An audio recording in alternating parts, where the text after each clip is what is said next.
Question this is test is regarding totally economics. तो question number 41 तक चलते हैं। With reference to the minimum alternative tax this is called MAT. तो what is the meaning of the MAT? पहले तो mat समझो, mat है क्या। मैट ये है कि those company which show zero and negligible income to avoid the tax. जो कुछ कंपनियाँ ऐसी थी जो इनकम टैक्स को अवॉइड करने के लिए वो बताती थी कि हमारी इनकम जीरो हुई है तो इनकम टैक्स अवॉइड हो जाएगा। तो उसके लिए गवर्नमेंट ने टैक्स लगा दिया कि भैया इतना तो आपको देना ही पड़ेगा, उसे कहते हैं मैट।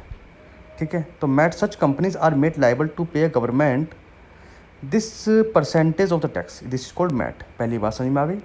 तो क्या था जी, पहले कंपनी क्या आती थी, उनके सीए थे, वो प्रॉफिट दिखाते थे जीरो जी, प्रॉफिट हमारा कुछ हुआ ही नहीं तो टैक्स हमारा कुछ बना नहीं, इस हिसाब से उनसे कहा मैट। तो पहला क्वेश्चन पढ़ते हैं। It is a direct tax imposed, it is direct tax imposed under the taxation tax 1961, सही है। It does not apply any income accrued on arising to company from the life insurance business, ये भी सही है। ठीक है जी, third पे आते हैं। It is not applicable to the public corporative entities, ये तो वैसे ही गलत दिख रहा है आपको। भाई जो कॉर्पोरेटिव कंपनीज हैं उन पे के लिए तो होगा क्योंकि वही तो टैक्स का गवर्न करते हैं। तो फर्स्ट एंड सेकंड आंसर हुआ ना, उसका थर्ड गलत है। तो उसका आंसर कितना हुआ? इसका आंसर हुआ बी। तो 41 का आंसर हुआ बच्चों बी। क्वेश्चन नंबर 42 के तो चलते हैं, बहुत मोस्ट इंपॉर्टेंट क्वेश्चन है ये। इसके अंदर क्वेश्चन नंबर 42 में चलेंगे तो ये है कि विच of the following constitute capital account, इनमें से कौन सा कैपिटल अकाउंट बनाता है। देखो, कैपिटल अकाउंट के अंदर एक्सटर्नल कमर्शियल बोरिंग होती है, पोर्टफोलियो इन्वेस्टमेंट भी होता है, बायलैटरल लोन्स भी होता है, रेमिडीज़ नहीं होती है। अब बात है कैपिटल अकाउंट कैसे याद करोगे आप। देखो, कैपिटल अकाउंट का आपको थोड़ा सा याद करना पड़ेगा। कैपिटल अकाउंट के अंदर तीन चीज़ होती हैं, मैं समझा देता हूँ आपको। कैपिटल अकाउंट के अंदर तीन चीज़ें, पहला होता है इन्वेस्टमेंट।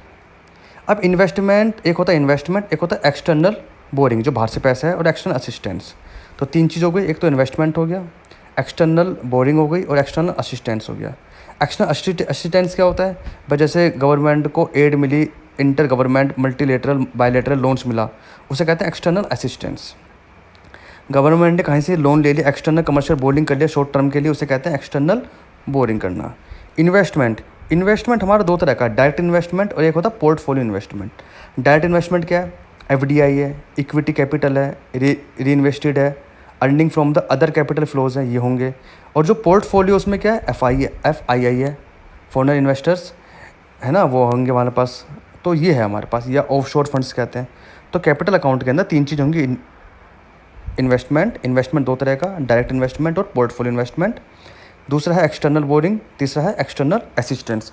तो इसके हिसाब से आप आंसर देखोगे तो आपका आंसर होगा 1 2 3, फोर्थ पार्ट नहीं होगा। ठीक है, तो 1 2 3 आंसर होगा बच्चों 42 का, तो आंसर हुआ ए।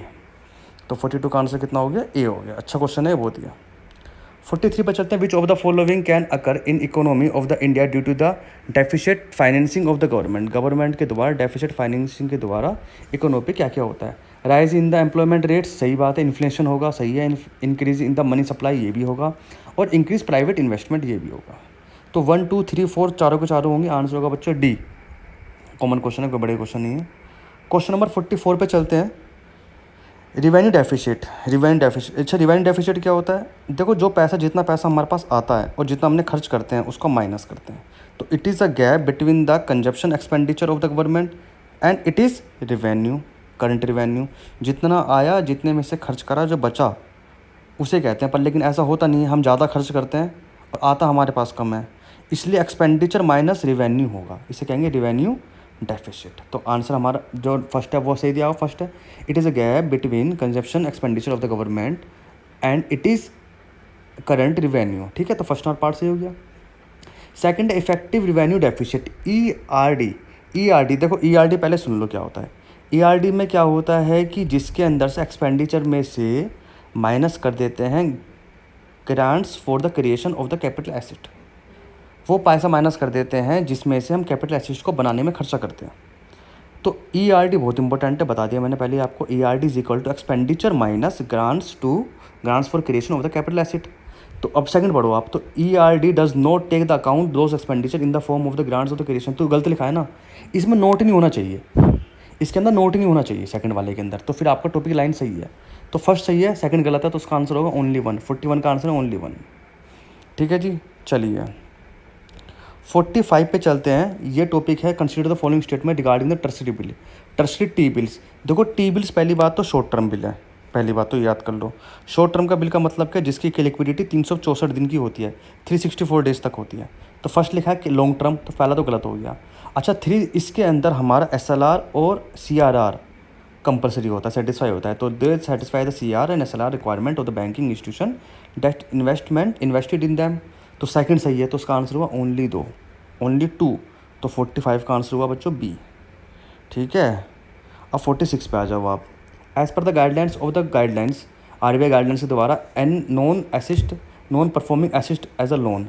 यह क्वेश्चन अच्छा क्वेश्चन है, पेपर में आ चुका क्वेश्चन ऑलरेडी है UPSC के अंदर, कि NPA किसे बोलेंगे हम। NPA हम उसे बोलेंगे, पहला हमारे पास है interest and installment of the principal remaining overdue for the period more than the 90 days of the term loan. अगर 90 दिन तक आपने किसी लोन का इंटरेस्ट पे नहीं करा है तो समझ लो उसे कहेंगे हम NPA, पहली बात। दूसरी बात ये है, the instalment of the principal और interest they are not remain overdue for 2 crop season for the short duration of the crop.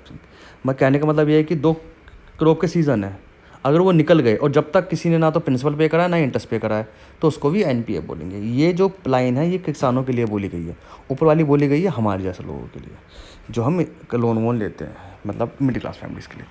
ठीक है जी, 46 तो हमारे पास 46 का आंसर है 1 हो गया। मिडिल क्लास मतलब सबके लिए कह रहा हूँ मैं नॉर्मली। तो फर्स्ट एंड सेकंड दोनों आंसर हो गए, 46 का आंसर है C। 47 पे चलते हैं। Which of the following services are accounted in the GDP। GDP क्या होता है, जितना भी गुड्स एंड सर्विसेज पैदा होता है हमारे इंडिया के अंदर एक साल के अंदर, चाहे वो कोई भी करे, चाहे फॉरेनर्स कंपनी करे, चाहे MNC करे, चाहे कुछ भी करो, बट आवे। तो first point services rendered by the foreigner citizen in the India, सही बात है, हमारे इंडिया के अंदर बाहर के लोग करते हैं, कोई दिक्कत नहीं, वो GDP में काउंट होगा, तो फर्स्ट सही है। Services rendered by the Indian citizen in the foreigner country, ये गलत है, इंडिया की बाउंड्री के अंदर होना चाहिए, इंडिया के बाहर नहीं होना चाहिए, तो सेकंड हमारा गलत हो गया। Income earn by the MNC in the India, ये भी सही है, तो 1 और 3 आंसर हुआ ना इसका, तो आंसर हुआ C। 48 पे चलते हैं। With reference to the progressive taxation system which of the following is, इनमें से कौन सा प्रोग्रेसिव टैक्सेशन सिस्टम के अंदर में आता है। ठीक है जी, आइए जरा। प्रोग्रेसिव टैक्स किसे कहते हैं, the tax that impose a lower tax rate on the low income earn compare to those of the higher income, making it based the tax payable ability to pay. कहने का मतलब ये है, it takes a larger percentage from high income earners than it does from the low income individual, ये सही है। ठीक है, फर्स्ट हमारा सही है। Corporate tax is example of the progressive tax, ये भी सही है, तो फर्स्ट एंड सेकंड हमारा दोनों सही हो गया। कॉर्पोरेट टैक्स हो गया, या फिर आप मैट को कह दो, मिनिमम टैक्स, अल्टरनेट टैक्स को कह दो, या फिर पर्सनल इनकम टैक्स को भी आप प्रोग्रेसिव टैक्स बोलोगे। ठीक है, प्रोग्रेसिव टैक्स क्या टैक्स है, वो टैक्स जो इम्पोज करते हैं lower tax rate on the low income earners. तो फर्स्ट 48 का आंसर फर्स्ट एंड सेकंड दोनों हो गए, आंसर बहुत होगा इसका। 49 पे चल देते हैं। With the reference of the IIP index of the industrial production, यह क्वेश्चन ऑलरेडी पेपर में आ चुका है। The current base of the IIP series in India 2004 और 5, नहीं, IIP की जो करंट सीरीज है बेस की वो 11 और 12 है ना, हाँ 11 और 12 है। ठीक है, पहला तो आंसर ये होगा।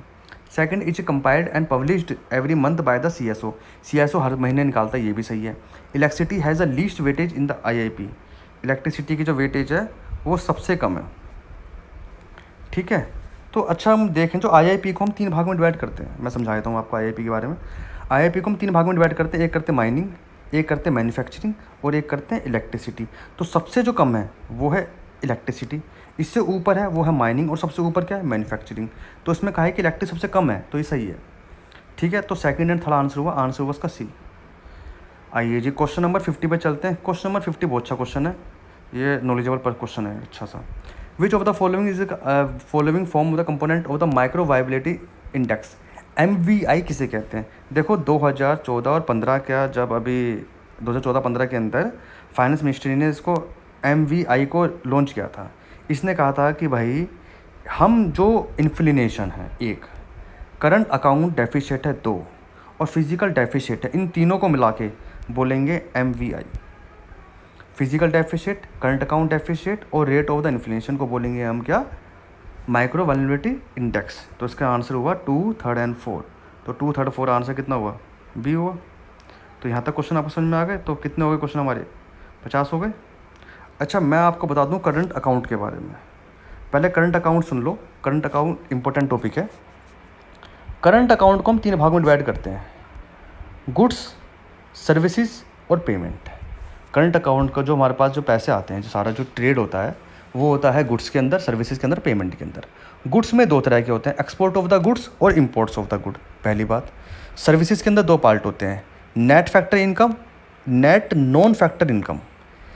नेट इनकम फैक्टर में क्या होता है, net income from the compensation of the employees. दूसरा होता है नेट इन्वेस्टमेंट इनकम। तो सर्विस के अंदर दो बात बताया मैंने आपको, नेट फैक्टर इनकम और एक होता है नॉन फैक्टर इनकम, जैसे शिपिंग हो गया, बैंकिंग हो गया, इंश्योरेंस हो गया, टूरिज्म हो गया, सॉफ्टवेयर सर्विसेज हो गया, ये हो गया। करंट अकाउंट डेफिसिट के अंदर एक और आता है, वो है ट्रांसफ़र ऑफ द पेमेंट। ठीक है, जैसे हम रेमिनिटीज़ हो गई, ग्रांट्स हो गया, गिफ्ट्स हो गए, इसे कहते हैं। तो मैंने आपको करंट अकाउंट बता दिया, एक मैंने बताया था आपको करंट कैपिटल अकाउंट, और एक मैंने करंट अकाउंट, दोनों बता दिए। दोनों ही इंपॉर्टेंट है, क्वेश्चन हर साल पेपर में आता है। Thank you for the